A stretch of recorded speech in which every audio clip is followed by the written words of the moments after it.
Aduh,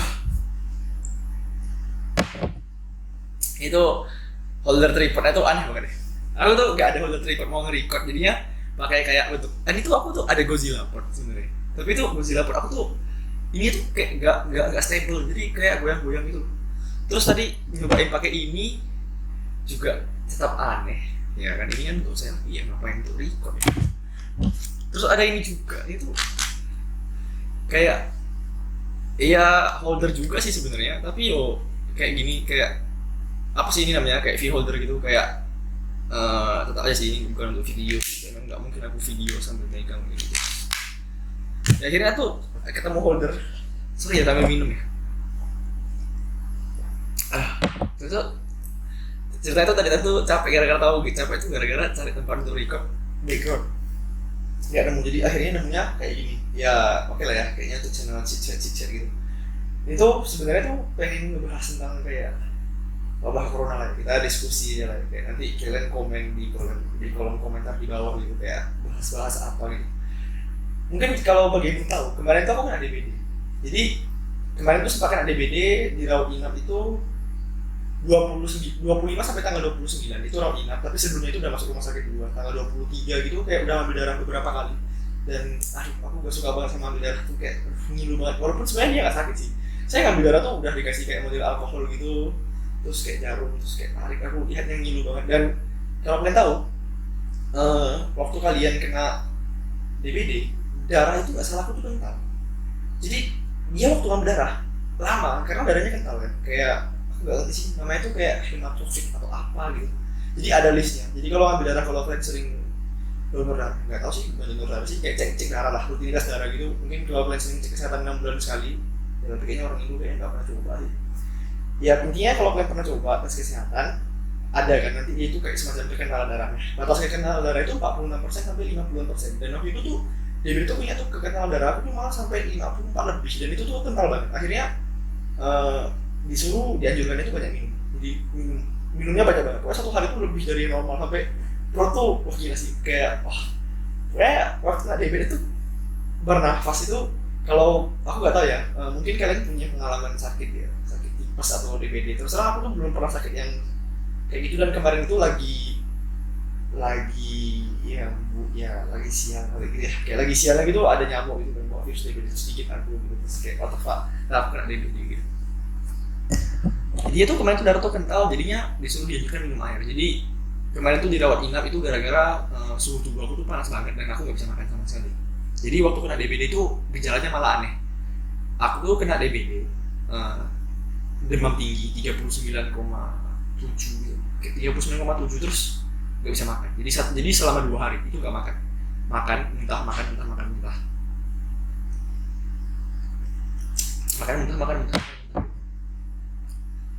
Akhirnya ya mah kambuh gitu. Jadi udah kena DBD, makan muntah gitu, terus mahnya jadinya kambuh gitu. Buat kalian yang nggak tahu, jadi DBD itu biasanya tuh ditularkan karena nyamuk. Jadi kemarin tuh lucunya itu gini, aku hari ini kena DBD, besoknya baru fogging. Jadi iya nggak salah sih sebenarnya karena memang akunya kena DBD gitu. Jadi beritanya tuh kan satu komplek, terus telepon orang dinas apa ya, dinas kesehatan kali ya, atau dinas apa gitu, terus dia fogging gitu. Ya aku kesel kan, aku dengarnya kesel dong, kayak aku udah kena DBD men, terus kamu baru fogging gitu, kayak wah tulen bro gitu. Tapi ya gak apa-apa sih, at least gak ada yang kena DBD. Jadi satu komplek itu yang kena DBD cuma aku doang, 1 orang. Ya senang aja gitu kan. Maksud aku tuh mikirnya tuh jangan-jangan nyamuk yang di kamar mandi, karena terus terang nyamuk tuh biasanya kan ada jentik-jentik di kamar mandi ya. Dan aku tuh ingat banget beberapa hari sebelum aku kena DBD, aku tuh ingat ada jentik gitu. Dan ada jentik, terus aku mau buang ke kloset gitu, terus bilang aduh udah lama banget. Jadi saya tuh mau aku ambil tapi dia lari gitu kan, terus lari ke bawah gitu, terus kayak aduh udahlah biarin, tatanya besoknya kena DBD gitu. Mungkin ceritanya bakal berubah kalau aku ngambil jentiknya itu satu buang, mungkin bakal berubah ya, tapi intinya nggak ada yang kena DBD satu komplek. Jadi ceritanya aku ngekos di satu komplek, nama komplek itu komplek EBS gitu. Nah kemarin tuh di rawat inap itu di Sarjito, jadi kondisinya sekarang ini aku udah di rumah ya. Mungkin kita kayak cerita-cerita pengalaman aku kayak mana dari aku DBD sampai aku udah pindah ke rumah sekarang. Ya intinya kemarin tuh kena DBD di rawat inap 4 hari di Sarjito. Gejalanya itu demam tinggi 39,7 dan nggak bisa makan sama sekali, makan pasti muntah. Sampai mah aku akhirnya kambuh, jadi kenanya komplikasi, udah DBD, sakit mah lagi. Akhirnya dikasih obat, nama obatnya itu aku lupa apa, tapi yang jelas obatnya itu fungsinya itu biar aku nggak ngerasa mual. Jadi makan tuh, jadi aku dikasih obat itu hanya berlangsung efeknya 4 jam. Misalnya waktu di rawat inap hari pertama, aku sarapan jam 7. Ini hari pertama rawat inap. Jadi ceritanya tuh rawat inap itu tuh malam nggak salah, malam, seingat aku malam deh. Jadi sore gitu, sorenya baru masuk ke ruang rawat inapnya. Jadi aku tuh kemarin tuh di rawat inap itu nggak salah, aku nama gedungnya itu Amarta Sarjito gitu. Terus sorenya masuk gitu kan. Nah waktu sorenya masuk dari Sarjito itu pelayanannya oke lah ya, karena memang terus terang di ruang Amarta itu kayak semacam ruang VIP gitu, kayak nggak tahu sih apakah ada gedung-gedung yang lain lebih, tapi yang jelas kemarin itu ada ruang VIP. Sebenarnya manfaatin asuransi sih, karena ada asuransi kesehatan juga gitu kan. Jadi di ruang Amarta itu tuh benar-benar waktu pertama kali masuk itu kakiku kram, nggak tahu sih kram kenapa, tapi kayaknya karena bednya. Jadi kalau kalian tahu pengalaman kalian di ruang IGD, jadi ceritanya tuh pas IGD dulu nih, pas IGD.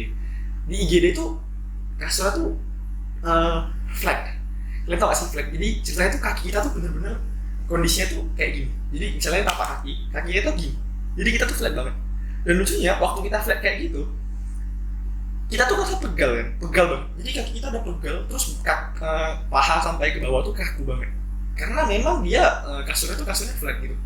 Terus kepala juga susah banget. Jadi kan kasurnya tuh bisa gini kan, bisa kayak dia punya bagian kepala tuh bisa dinaikkan turun, bisa di-incline gitu kan. Dan lucunya incline tuh kayak nggak PW banget, kayak nggak ngerti sih, kayaknya yang buat bed itu tuh nggak ngerti fisiologi manusia. Misalnya bukan ya kayak bentuk tubuh manusia itu, misalnya dia nggak ngerti gitu. Ya aku nggak ngerti siapa alasan dibalik itu, tapi jelas itu kasur IGD. Dan lucunya itu tuh nggak PW sama sekali. Ceritanya aku masuk IGD itu karena memang mau ngambil darah. Jadi ceritanya itu masuk IGD karena panas banget, ngambil darah, tes. Waktu itu belum didiagnosa. Jadi diagnosa pertamanya itu tipes. Kemungkinan besar karena tipes, karena sembarangan makan gitu. Tapi ternyata DBD gitu. Setelah tahu tuh trombosit aku tuh, trombosit pertama itu 108.000 itu aku masih diizinkan untuk rawat jalan. Jadi 108.000 ngambil darah, pulang, datang lagi, trombositku tinggal 80.000. Ya akhirnya didiagnosa DBD gitu, diagnosa. Dan itu masih diagnosa, masih belum fix itu DBD, tapi dari gejalanya tuh udah DBD. Jadi kalau misalnya kalian belum tahu, DBD itu nggak ada gejala sama sekali. Maksudnya gejalanya tuh dia demam. Kalau orang yang nggak paham, mungkin kayak orang-orang warga lokal gitu, yang orang pedalaman yang nggak ngerti, itu menganggap demam itu hanya demam tinggi. Dan 39,6 itu kan demam tinggi ya. Dan orang mikirnya demam aja gitu. Dan biasanya tuh gejalanya tuh bisa makan. Kalau yang aku kemarin tuh pengecualian nggak bisa makan, nggak tahu kenapa. Ya mungkin beda-beda tiap orang ya. Itu doang. Dan kita nggak bisa judge ya, dia itu DBD dari apapun, kecuali kita ambil darah gitu. Dan lucunya kan ya waktu ambil darah trombosit aku masih 108.000 gitu. Contohnya besok ambil darah lagi 80.000 dan fix akhirnya disuruh untuk rawat inap gitu. Nah waktu rawat inap itu kan 4 hari. Aku ingat itu dari 108.000 turun ke 80.000, turun ke 60.000, turun ke 30.000. Dan dari 30.000 ini sempat PHP. Jadi sampai di 30.000 itu udah sebenarnya waktu udah 30.000 itu tubuh aku tuh udah biasa-biasa aja sih, udah nggak demam lagi. Mungkin karena karena beberapa hari inap itu udah dikasih obat ya. Obat itu bukan paracetamol. Untuk nurunin panasnya itu dia pakai Sistenol namanya.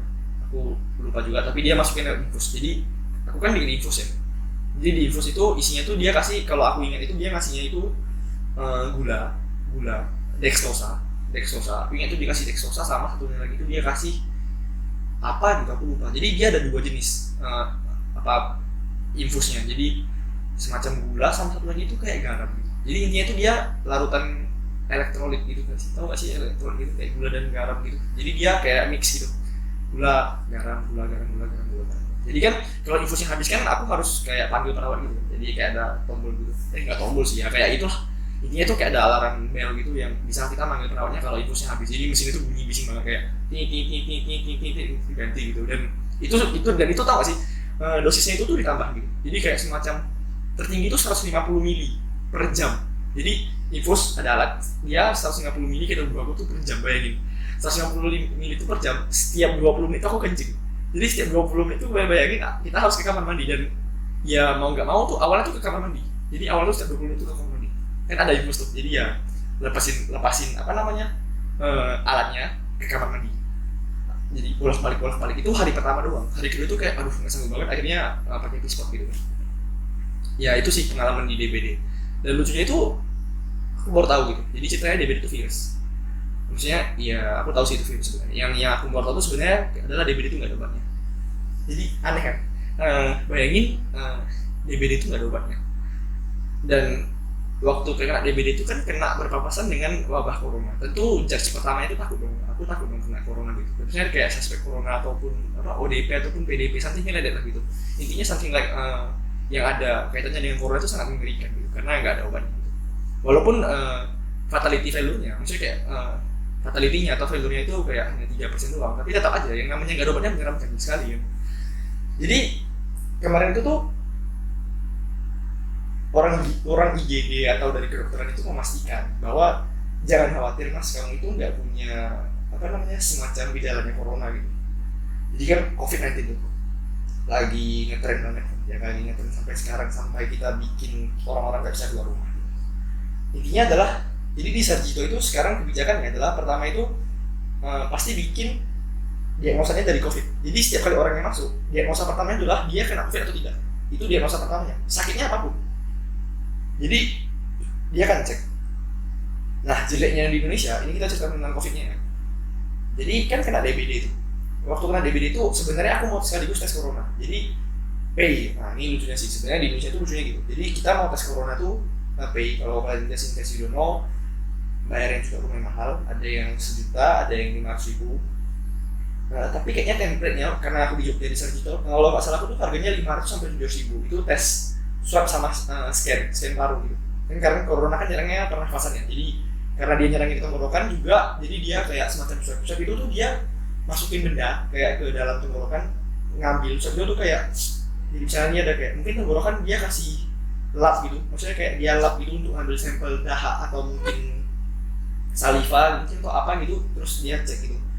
Dan setelah itu baru dia scan paru. Dan lucunya untuk ngelakuin itu ternyata nggak mesti hanya punya uang doang. Jadi kalian nggak mesti punya uang terus kalian bilang aku mau tes corona, you pay 500,000 gitu, kayak you pay 500 terus kayak selesai gitu. Ternyata nggak semudah itu gitu. Kalian harus punya diagnosa dulu, gejalanya apa, apakah kalian punya kontak dengan ODP dengan ataupun orang positif corona ataupun PDP, kemudian kalian tinggal di mana, berapa gejala kalian itu separah apa, sampai kalian punya persyaratan tertentu, kalian baru boleh tes corona. Dan lucunya bayar gitu. Nah kemarin itu udah mau tes, tapi ditolak karena tidak menunjukkan gejala apapun. Waktu itu sakit tenggorokan dan demam, tapi nggak sesak napas gitu. Ya mudah-mudahan sih nggak kenapa-napa ya waktu itu. Jadi akhirnya ya ditolak sama pihaknya. Jadi kalau kalian tahu di Sarjito itu COVID-19 itu nggak salah aku tuh di sebelah IGD, persis di sebelah IGD. Jadi kalau kalian masuk, aku juga baru tahu sih Sarjito tuh gede banget ya. Jadi masuk terus sempat nyasar juga ya gitu. Kayak bahkan lucunya karena aku rawat inap itu diantar pakai yang tadi aku bilang hospital bed itu ke ruang VIP-nya dan diinfus. Jadi kan diinfus kan, alat infusnya itu kan ada colokan listrik. Jadi kita di kasur tuh nggak bisa bergerak gitu. Jadi kayak tanganku tuh hari pertama tuh kaku banget. Aku nggak pernah diinfus, kaku banget dan kayak nyeri. Dan aku tuh berdiam diri kayak merasakan kayak ada aliran yang ngalir gitu. Jadi kayak aku diam tuh kayak aku merasa kayak ada yang ngalir. Ya memang ada sih infus kan soalnya ngalir gitu. Dan mengerikan banget sih. Mengerikannya karena kayak aku bergerak dikit waktu itu nggak tahu. Jadi pokoknya tuh kalau kita kena infus itu tangan kita tuh nggak boleh lebih tinggi daripada dada gitu, kayak peredaran darah gitu. Jadi kalau iya tuh nanti malah darahnya naik ke infus. Kan infus tuh ceritanya tuh kan masukin cairan ke tubuh ya. Jadi kalau kita itu tangan kita posisinya salah, malah darahnya itu naik gitu ke atas gitu. Ya dan itu seram banget sih. Aku tuh waktu itu 1 kali kayak gitu dan darahnya tuh didorong masuk lagi. Jadi dia aku nggak sadar kayaknya main handphone gitu. Jadi main handphone terus nggak sadar darahnya tuh udah naik banget, terus tekan bel, panik banget.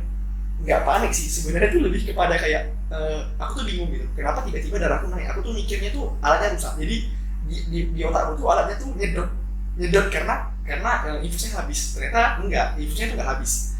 Jadi terus aku kan coba otak-atik alatnya, jadi sambil mendekat terus kayak aku lihat alatnya kayaknya fine-fine aja. Jadi alatnya tuh ada PK box gitu, fine-fine aja dan sering banget error. Jadi ya itu sih jeleknya, sering banget error. Bahkan alatnya tuh sering error. Jadi kalau kalian tahu tuh waktu di inap itu tuh kayak baru mau berhasil tidur, tiba-tiba alatnya error, bunyi ya, ngomongnya empty tapi sebenarnya infusnya masih ada gitu, dan ternyata cuma alatnya doang yang error gitu, dan itu ganggu banget sih sebenarnya. Itu bikin nggak tidur, jadi jam 2 pagi bunyi, terus jam 3 ganti infus, jam 4 harus ke kamar mandi. Wah pokoknya intinya tuh gak bisa tidur. Jadi malah sebenarnya tuh capeknya yang teknis gitu.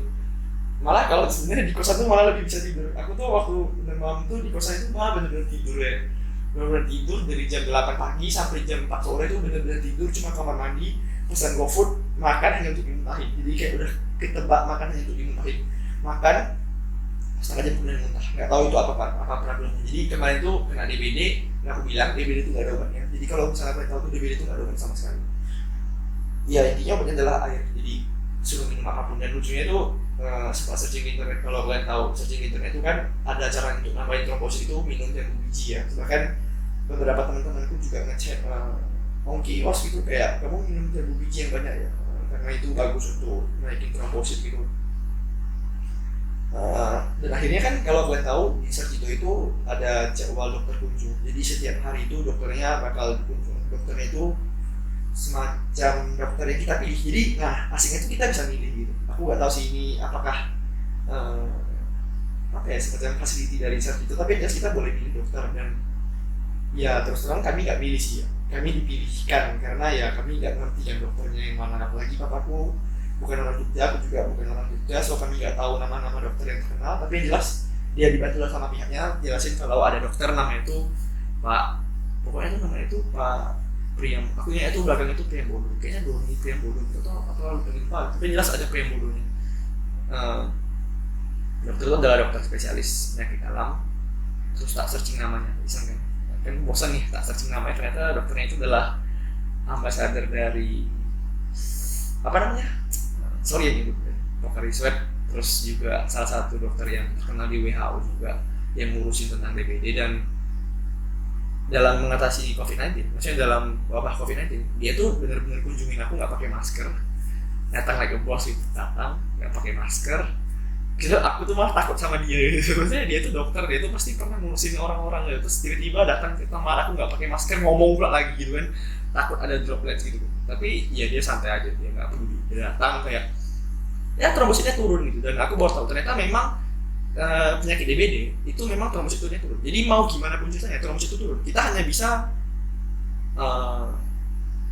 makan memastikan supaya tubuh kita tetap terjaga aja. Tapi trombosit itu pasti akan turun. Jadi trennya itu turun kemudian naik. Dan kalau kalian tahu gejala DBD itu adalah panas, turun. Waktu panasnya itu rendah, trombosit itu malah turun. Jadi kalau misalnya kebanyakan orang yang kena penyakit DBD kemudian fatal, itu gara-gara awalnya dia demam panas cuma 2 hari pertama, kemudian dia demamnya turun, mikirnya udah sembuh. Tapi kan kita nggak tahu, kita nggak ambil darah, trombosit kita tuh turun, drop sampai 20.000 sampai 10.000. Dan kalau kalian tahu, kalau sampai kayak 5.000 itu kayaknya butuh transfusi darah. Jadi kebanyakan orang itu mikirnya kayak gitu, nggak tahu gitu, mikirnya udah sembuh. Tapi ternyata gejala DBD itu memang seperti itu. Jadi panasnya drop, trombositnya turun. Orang mikirnya kalau kita nggak cek darah, orang mikirnya oh kita udah sembuh gitu, karena suhu tubuh udah mulai normal 3637 gitu ya, suhu tubuh normal. Tahu-taunya trombosit turun. Dan kalau kalian tahu 5.000 itu butuh transfusi darah. Dan waktu itu aku drop sampai 20.000.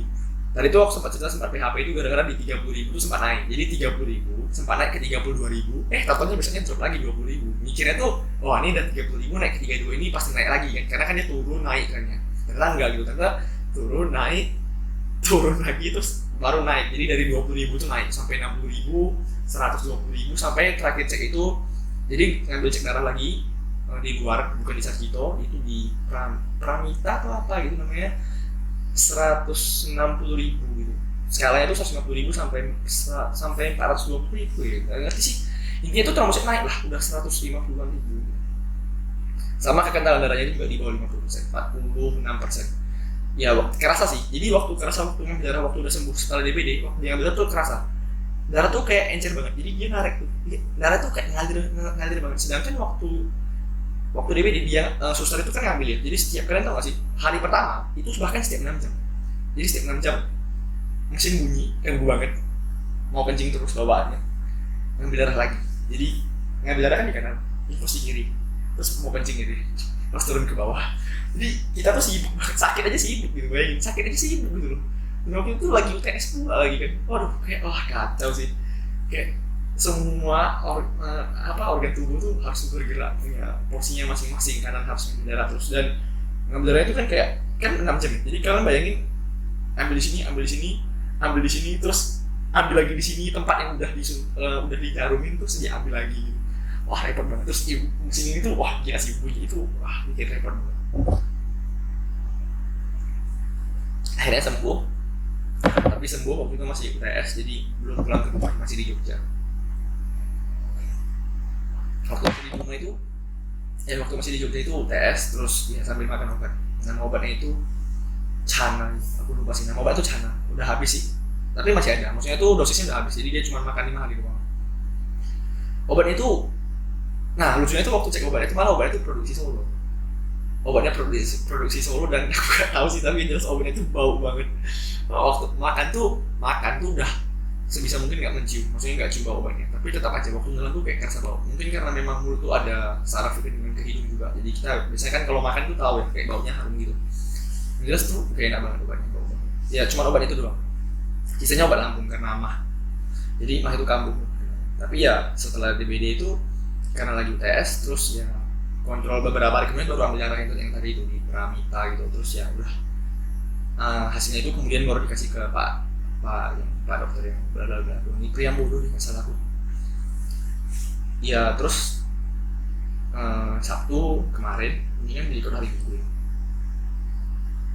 Sabtu terus pulang gitu. Jadi kalau kalian tahu, aku tuh pulang dari dari Jogja ke Dumai. Itu tuh rutenya itu adalah sebenarnya Jogja Pekan ke Dumai. Itu pesawat semua. Jadi Jogja Pekan itu kayaknya 2 jam lebih. Kemudian dari Pekan ke Dumai itu itunya 40 menit sih. Dia kan namanya di tiket itu biasanya 40 menit di flagnya, tapi biasanya tuh eksekusinya paling cuma 30 menit, itu udah 40 menit itu udah sama turun sama ambil bagasi udah selesai gitu. Karena memang Pekan Dumai itu dekat banget gitu. Tapi kemarin itu tiket habis, jadi habis, bukan nggak ada tapi habis, nggak kebagian. Sebenarnya belum nggak kebagian sih, tapi karena udah pengen buru-buru pulang, jadi nggak mau sabaran, mesennya lebih awal, dan waktu lebih awal tuh nggak ada. Mesennya transit, jadi Jogja ke Jakarta, kemudian dari Jakarta terima Pekanbaru ke Dumainya itu malah naik mobil. Jadi bayangin Jogja Jakarta 1 jam, transitnya jaraknya 2 jam. Dari Jakarta ke Pekan itu 2 jam, Pekan ke Dumai itu 5 jam. Jam 12 sampai Dumai itu jam 5, jam 4.30, 4,5 jam atau 5 jam. Ya itu pun asumsinya karena Covid nggak macet. Kalau nggak itu mungkin wah gila, mungkin bakal 6 jam atau 7 jam mungkin. Nah ini aku cerita tentang gimana ceritanya aku pulang. Jadi kalau kalian tahu, aku tuh ada kertas. Kertasnya di sini doang, mas banget kebetulan. Jadi kalau kalian tahu, aku ada kemarin ada Instagram. Ya intinya, kelihatan nggak sih di kamera? Ya intinya gini lah ya. Intinya kalau kalian tahu kertas kuning ini, kertas kuning itu namanya tuh kartu kewaspadaan kesehatan. Itu tuh dari Kemenkes RI. Jadi kan ceritanya tuh pulang ya. Dan kalau kalian tahu, sekarang itu Bandara Jogja itu kan yang aktif YIA ya, dan itu jauh banget di Kulon Progo. Jadi mau nggak mau tuh dari aku pesawat jam 6 pagi, jadi jam 2 tuh udah bangun, jam 3 berangkat, jam 2 bangun packing segala macam, jam 3 berangkat YIA sampai YIA jam 4.30. Waktu sebenarnya macet karena ada perbaikan jalan, jadi kayaknya one way gitu beberapa lama, aku nggak tahu sih aku, soalnya juga di jalan tuh tidur 4.30. Dan di YIA, wah gila sih, itu ngantri check in pagi jam segitu itu ramai banget, dan itu tuh naik batik. Nggak kebayang waktu itu kalau naik yang lain, karena ya terus terang yang lain itu lebih banyak banget, lebih panjang antriannya. Apalagi kan itu kan social distancing yang ada di bandara itu ada garis-garis itu. Jadi kayak cuma 30 orang aja tuh kayak antriannya bakal panjang banget. Asumsinya kalau 30 orang jaraknya itu, jarak antar garis itu 2 meter aja, 2 kali 30 orang berarti udah sekitar 60 meter. Bayangin 60 meter loh, baris 60 meter itu baru 30 orang. Dan aku kan ngantri ya, maksudnya kayak ngantri gitu kan, check in, terus kayaknya tuh main handphone nggak sadar udah antrian ke berapa gitu, waktu udah di depan, waktu begitu di belakang sampai keluar itu tuh kayak bayangin sekitar 60 orang. Kalau 60 orang berarti berapa? 60 orang kali 2 meter, 120 meter, 1 kilo gitu, mancang banget di belakang. Dan ya patuh, waktu di IA itu patuh, jadi orang-orang pada patuh, ya itu senang sih. Aku sempat moto juga di Instagram gitu. Ya senang aja ada orang patuh sama social distancing. Cuman beberapa kali sempat kesal juga di IA itu waktu sebelum naik. Jadi kalian tahu ada scan barang, jadi ada orang tuh di belakang tuh dia nggak tahu sih, orang Indonesia itu memang antara buta sama goblok tuh, ya nggak tahu sih, entah buta entah goblok atau keduanya, nggak ngerti. Garis itu udah jelas ya, jarak gitu kan, ya kan tahu social distancing kan ada jarak di bawah di lantai gitu kan. Dan garisnya itu bukan main tebal, maksudnya tuh kayaknya garisnya tebal gitu, jadi tebal terus panjang, dan warnanya pasti sengaja dipilih yang mencolok dong. Kalau lantainya putih pasti dipilih merah, kalau lantainya gelap dipilih warna yang terang gitu kan. Udah kayak di jarak gitu pun orang itu tuh nggak peduli, ada yang mepet sampai barang itu kena ke aku gitu. Jadi dia bawa bag, aku nggak ngerti bag apa gitu, orangnya pakai masker, ya maskeran terus topi segala macam, ya safety lah, safety memang sih dia, tapi dia tuh jaraknya dekat banget, saking dekat itu dekat dengan, terus aku kan kesel ya, terus tak prototin terus, aku jadi aku prototin terus nih orang, sampai orangnya akhirnya kayak liatin aku terus gitu, aku prototin terus sampai dia mundur gitu. Akhirnya posisinya itu aku di sini, dia di sini, mepet banget. Aku tuh sadar dia tuh dekat karena tasnya tuh kan kaki aku, dan aku prototin terus sampai selama 2-3 menit gitu. Benar-benar aku prototin terus, ya akhirnya dia mundur. Dia mundur, dan lucunya, iya dia waktu mundur dia malah nabrak orang belakang ya, dan dia kena marah sama orang di belakangnya gitu. Terus aku kayak, oke, bukan urusanku. Yang jelas aku cuma mau suruh kamu mundur doang, dan akhirnya dia nggak, dia peka gitu. Ya itu kesal sih. Terus naik pesawat, ya kalau misalnya kalian mau tahu kondisi pesawat ya, sebenarnya kondisi pesawat itu katanya sih, kalau pesawatnya sepi bakal dijarak. Jadi kayak intinya tuh seatnya, kalau pesawat gede kan 3 ya, 3 kan. Ya kita posisinya duduk di sini, satu lagi duduk di sini. Ya tangannya bakal kosong gitu. Tapi fakta di lapangannya, waktu aku kemarin pergi itu sebenarnya seat di belakang itu ada yang kosong. Dan terus terang kalau di rearrange seatnya itu menurutku masih memungkinkan untuk berjarak, karena terus terang di depan itu full, maksudnya di bagian tengah pesawat itu full, tapi di belakang pesawat itu enggak. Tapi mungkin karena wabah corona, masuk pesawat itu hanya bisa di satu pintu doang. Biasanya kan 2 pintu ya, kalau misalnya kayak seat 1 sampai 17 itu dari depan, 17 sampai ke belakang itu dari tangga belakang, biasanya kan gitu kan. Pesawat itu kan 2 sisi ya, tapi enggak dari depan doang. Dan nggak ngerti siapa alasannya, tapi waktu itu memang seingat aku itu belakang kosong. Apakah aku yang lihat waktu itu, apakah karena memang waktu itu belum ada penumpang atau memang kosong, aku nggak sadar juga sih. Tapi terus terang aku waktu di tengah flight, maksudnya udah di flight itu, aku sempat oleh belakang, dan ya aku lihat ada yang kosong sih, sejujurnya ada yang kosong sih, dan kesal banget sih. Tahu sih waktu di flight itu tuh kesal banget gara-gara ada orang perwira, apa sih STPN itu bajunya, aku nggak ngerti siapa, tapi aku berusaha guess STPN itu apa, karena baju itu mencolok, pakai topi veteran gitu, kayak kesal banget. Ini orang ya harusnya militer lah ya, tanpa menjelekkan ya. Aku nggak tahu STPN itu apa terus, apakah itu nama institusi atau nama sekolah tinggi apa itu, mungkin nggak ngerti, tapi jelas STPN seharusnya sih kayak gitu sih. Coklat gitu ya, dia di batuk, jadi di belakang posisinya, belakang aku persis. Terus aku tidur gitu ya, terus kursinya kan tak sengaja mundurin dikit biar bisa lebih enak kan, karena di mobil capek banget. Terus agak mundurin ke belakang, ya akhirnya aku dengar dia batuk terus, batuk terus. Ya akhirnya tak intipin belakang gitu. Wah, batuk nggak pakai masker, pakai seragam. Aku nggak tahu itu seragam apa ya yang saya pengen tadi itu. Ya jelas penampilan itu kayak militer, tapi kok ngeselin banget gitu loh. Kenapa sih ada orang nggak pakai masker? Terus aku ada masker kondisi di tas, dan aku pakai handbag. Sebenarnya tuh mau tak nawarin gitu. Terus udah terus udah otak tas mau ngasih ke belakang gitu, kayak mau ngasih gitu kan. Karena jadi ya batuk kan bro. Aku tuh mikirnya kayak, wah ini orang batuk nggak pakai masker, ya wah aku modar juga di depannya gitu. Mau kasih. Aku waktu noleh ke belakang ada celah di kantong kanan. Kalau kantong kanan kayak tali pinggang cowok gitu, ada masker. Dia ada masker tapi dia nggak pakai gitu sih. Aku mikirnya tawarin juga, kalau si kawan ini nggak pakai ya nggak ada guna kan. Akhirnya aku tidur, terus kepala aku tuh kursi depan, kepala tuh dua ke bawah gitu ya. Terus tiba-tiba dikasih makanan dari batik kan, kasih makanan ya, makan gitu. Itu makanannya enak banget. Jadi tempat teman aku tuh cerita tuh dia dapat roti nanas tuh. Ya terserah, aku juga dapat roti nanas. Mungkin kalau teman aku dapat roti nanas juga, tapi aku dapat sandwichnya itu yang sempat pas ada kizu mozzarella dan segala. Itu enak ya, supaya itu udah best banget sih. Aku selama naik batik itu makanan yang paling enak sih. Walaupun misalnya dia kasih nasi, tapi Jadi aku gak tahu ya, tapi kayaknya dalam mencegah covid makanan itu semuanya panas. Jadi semua makanannya itu panas dan mungkin karena covid itu nyerangnya tenggorokan ya. Jadi kalau masakan yang panas itu kan kemungkinan virus itu lebih tidak tahan gitu. Kemungkinan aku nggak tahu sih idenya di baliknya apa, tapi yang jelas semua makanan dipanasin. Dia kasih minum juga, dan minumnya itu porsinya lebih besar daripada biasanya. Kalau kalian tahu tuh biasanya kan minum itu gelasnya yang kecil, dia kasih tuh gelasnya yang lebih besar, cupnya yang lebih besar gitu. Terus juga ya flight itu turun sampailah di Jakarta. Di Jakarta orang-orang itu malah lebih tidak patuh. Padahal secara kita tahu di berita Jakarta itu kan highlight tuh. Ya, apalagi Jakarta Bekasi itu kan highlight banget. Banyak kali orang yang kena terinfeksi gitu. Tapi malah di Jakarta itu orang lebih tidak patuh. Karena aku nggak tahu sih.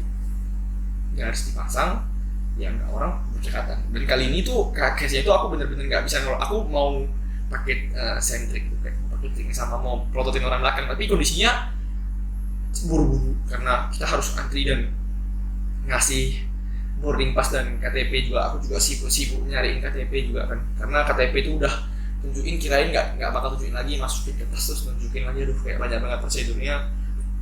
Aku kondisi bawa laptop juga, jadi setiap kali scan itu aku harus buka tas laptop dan keluarin lagi.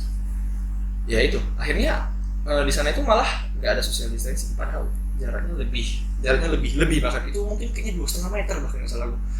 Jaraknya jauh banget, tapi orang yang nggak peduli sih, ngepet. Jadi waktu itu antri itu aku was-was banget. Jadi antri itu aku lepas sendal terus aku geser ke tepi gitu. Terus aku duduk di kayak kursi gitu, terus liatin orang yang maju tuh sendalnya aku majukin, aku balik sendal aku majukin, terus aku mundur lagi gitu. Ceritanya aku mau letak tas, tapi aku cuma bawa itu doang, dan nggak mungkin aku tak jelajah gitu kan. Ceritanya tuh bagnya masuk ke bagasi, barang-barang masuk ke bagasi, dan apalagi waktu itu transit kan, jadi kami nggak perlu ambil bagasi dong.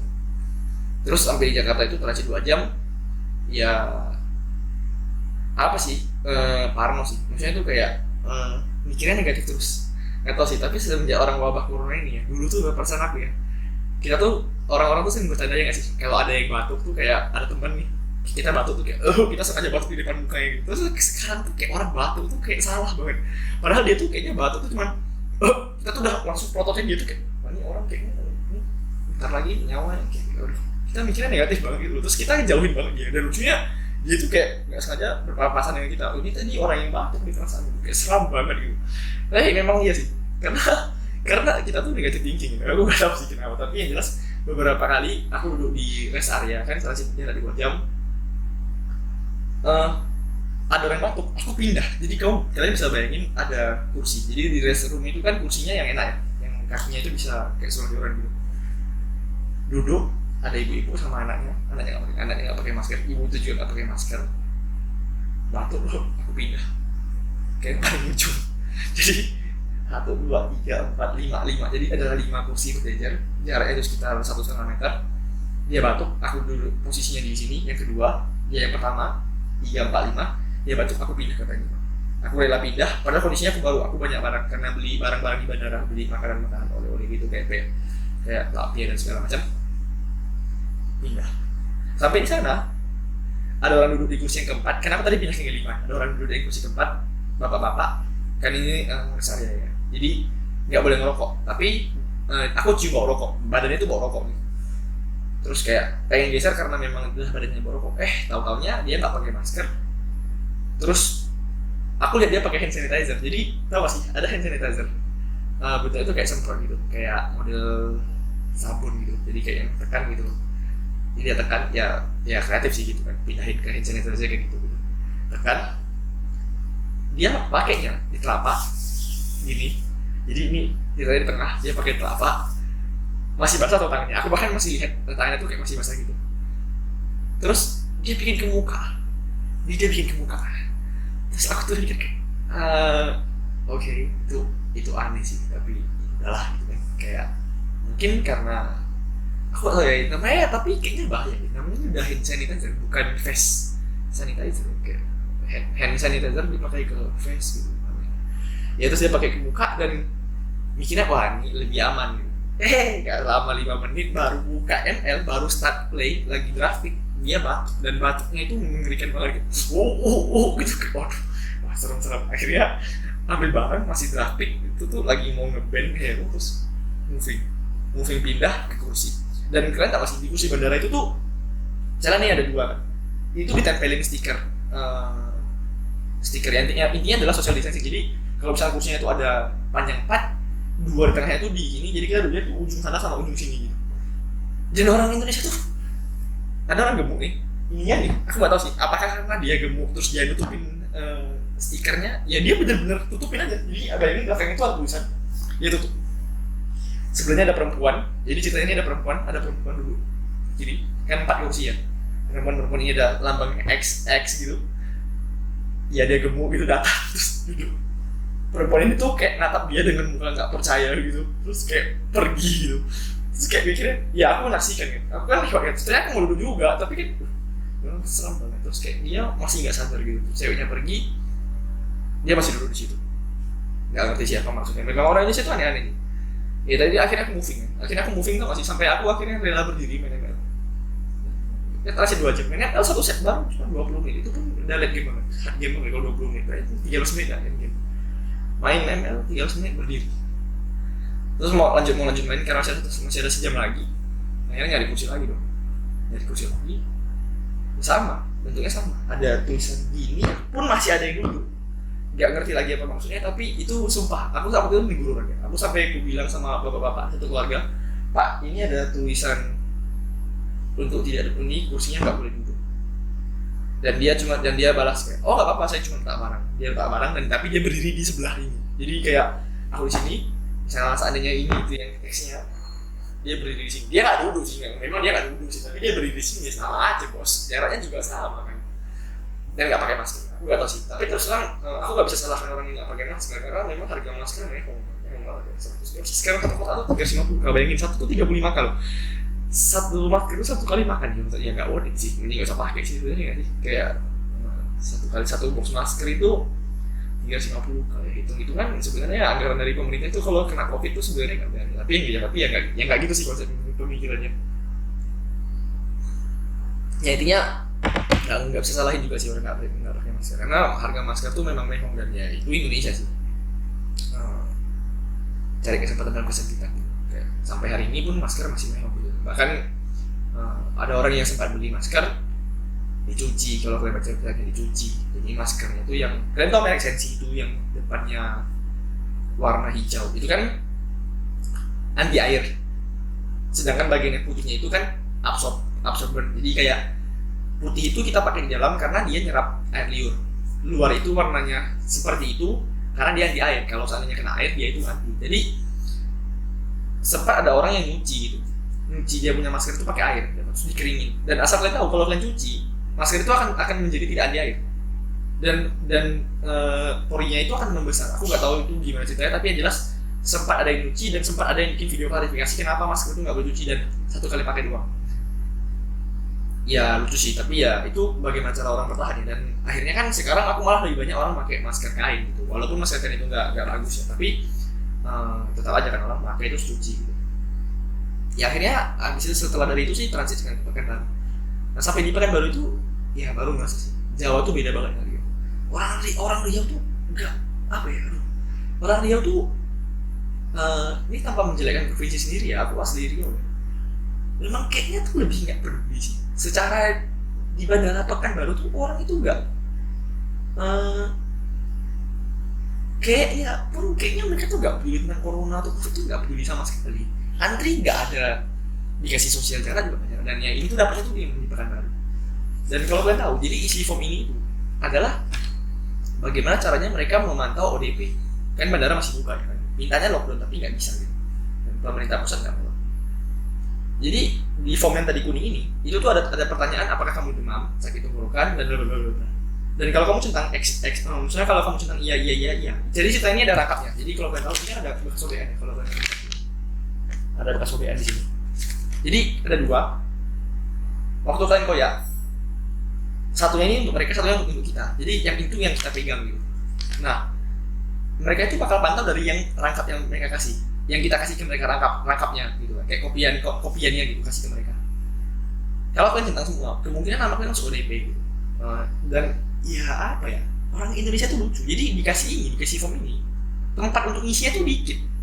Maksudnya tuh mejanya tuh kecil, padahal kita udah capek-capek social distancing dari antri. Waktu ngisi form ini kita malah dipaksa untuk mendekat ke semuanya, jadi cuma ada 2 mengkerumun karena pena meja, table pen, tau masih pena yang pena bank yang ya table pen intinya tuh kayak ada kabel yang gitu, biar nggak dicuri sih sebenarnya. Intinya itu sih, intinya penanya biar nggak dicuri doang, pena table pen gitu. Dan ada yang nulis bahkan di tong sampah, jadi ada tong sampah nih, dia nulis kan tong sampahnya bersih gitu, yang anorganik yang 3 biji gitu ya, nulis di situ ya gimana, karena nggak ada meja, orang tuh mau social distancing nggak bisa, mau nulis susah, dan ada yang nggak ada pena, mau nggak mau ya pengennya buru-buru cepat, ya mau nggak mau ya berjejer-jejer, jadi melingkar semua. Dan waktu itu kebetulan karena jasa kecil aku ada pena, ya aku di lantai, aku nulis di lantai gitu, nulis di lantai. Dan ada petugas yang teriak-teriak dari Pekanbaru tuh, teriak-teriak bilang, kita harus isilah dengan jujur ya, karena ini demi kita bersama gini.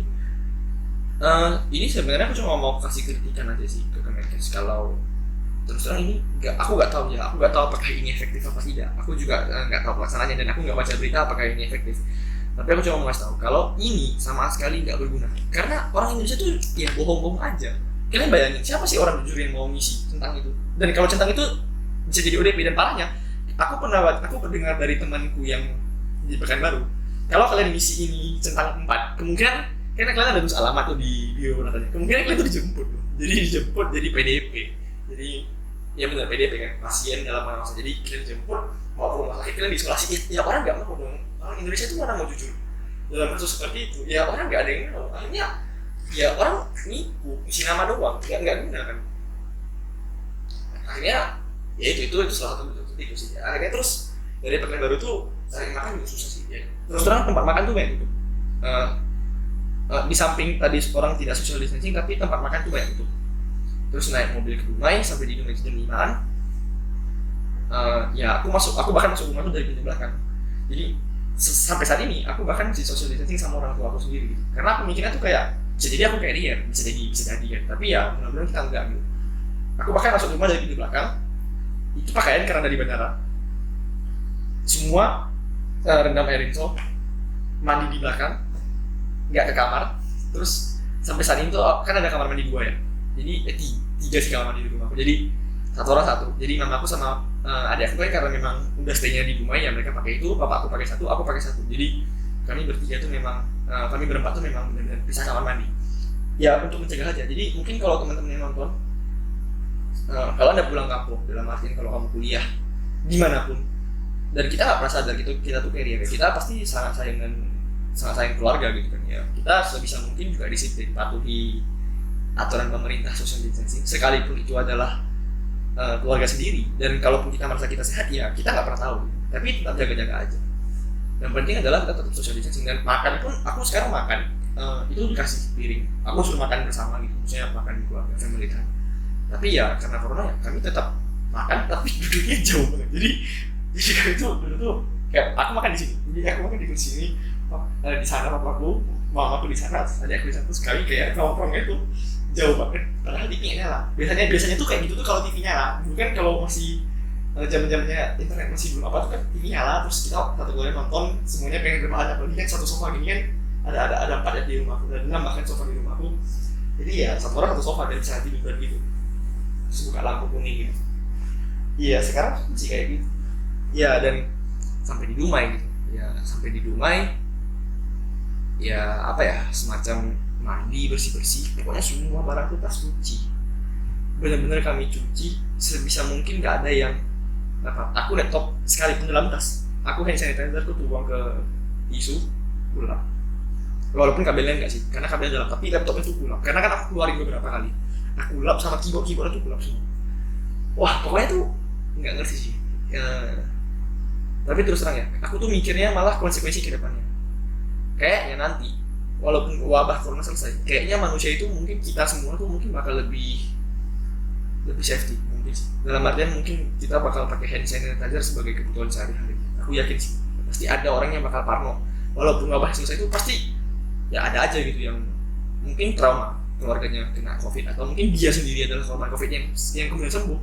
Ya dia pasti bakal parno setiap hari gitu. Pasti mikirnya kayak aku harus bawa hand sanitizer dan terus terang itu merepotkan banget karena ya apa ya, perasaan dulu tuh ya gagang pintu apa-apa tuh wah gila sih, kita tuh nggak pernah cuci tangan kan, kita tuh pegang salam, pegang uang, pegang pintu salam. Sekarang aku tuh di Ramayana, wah gila sih, aku kasihan sama pintu Ramayana sih karena orang tuh nggak pakai gagang cuy, main kaki tuh sepak pintu tuh pak apa pintu kaca kan, sampai ya tau sih aku tuh tadi sampai ketawa di pintu kaca Ramayana itu gara-gara ya aku tadi ke Ramayana terus karena kami mau stocking barang-barang persediaan untuk makan, aku juga beli susu segala macam.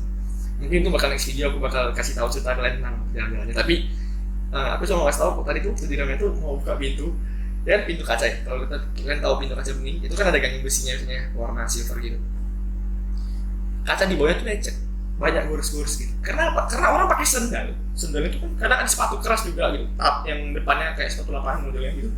Ya orang sepak pintu terus sebisa mungkin badannya nggak kena ganging dan nggak kena kaca gitu. Terus lewat gitu. Terus bayangin setiap kali orang lewat pintunya kena sepak terus aku mikirnya kayak waduh ini nih wabah corona selesai nih pintunya semua bakal rusak semua gitu. Iya gitu sih lucunya sih gitu. Ya tapi ya orang akhirnya mulai parno kan, naik apa eskalator dan tahu tepinya, misalnya kita tuh megang tepinya bersandar sama badan sama body. Kalau tepinya itu kayak gini tuh biasanya kita pegang sandar tepi ini, satu kaki itu berdiri gini, kan kadang-kadang ada yang kayak begini gitu. Jadi kita tuh eskalator tuh bahkan kita tuh posisinya tuh eskalator kayak itu ada dua begini tuh, kita tuh tangan tuh di depan, kita tuh jaga tangan sebisa mungkin, jaga tangan kayak misalnya karena kesentuh dikit keluarin hand sanitizer, lap lagi, wah ini pas ngipasin tangan lagi, wah capek banget. Ya itu sih lucu-lucunya pengalaman kok. Mungkin ya itu kayak gitulah cerita-cerita daily konten tuh nggak ngerti. Mudah-mudahan kita nggak terganggu dengan background kayak gini. Tapi aku tuh benar-benar nggak nemu tempat record yang bagus. Mungkin next aku bakal cerita lagi tentang aku tadi tuh ke mall Dubai City Mall sama keren. Itu bakal jadi next video. Nah, mungkin kalau kalian ada pendapat cerita-cerita tentang corona tuh ya kita boleh sharing-sharing lah. Ini 47 menit ngomong-ngomong belum tambah editing, mungkin bakal ada edit cut sedikit lah ya. Ya tapi nggak tahu sih, aku juga ini bakal post di YouTube jadi nggak apa. Cerita habis, ini teh ceritanya teh biar nggak sakit tenggorokan. Teh juga habis. Ini sekarang baru jam 8 ya, mungkin aku bakal edit dulu. Thank you. Terima kasih telah menonton, jangan lupa like, komen, dan subscribe.